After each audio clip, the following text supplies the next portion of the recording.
আওয়ামী লীগ বুঝি না, বিএনপি বুঝি না, বুঝি না কে জাতীয় পার্টি কে জামাতি। সবাই একটু সাইডে চাপ, কিছু কথা বলি, কান খুলে শুনে রাখ। ডক্টর মোহাম্মদ ইউনূস কখনো পদত্যাগ করবে না, কারণ তার ডিকশনারিতে পদত্যাগ বলে কোনো কথা নেই।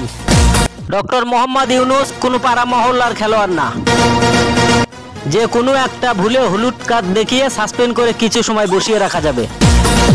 ডক্টর মোহাম্মদ ইউনূস একজন ইন্টারন্যাশনাল খেলোয়াড়, পুরো 90 মিনিট খেলার ক্ষমতা রাখে। দুবাইয়ের মতন দেশে কিছু সাজাপ্রাপ্ত আসামিদের ডক্টর ইউনূস ছাড়া ছাড়িয়ে আনার ক্ষমতা কে রাখে? বাপ বাপই হয়, কথাটা মাথায় রাখতে হবে। জ্ঞানীরা কথা বলে কম, কাজে বিশ্বাসী।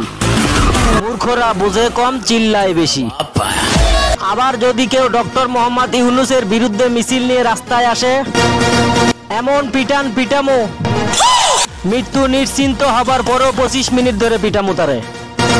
অবশেষে ফলাফল এটাই হবে, আগামীকাল বাদ আসর মাইয়াতের নিজ বাসভবনে তার জানাজা অনুষ্ঠিত হবে।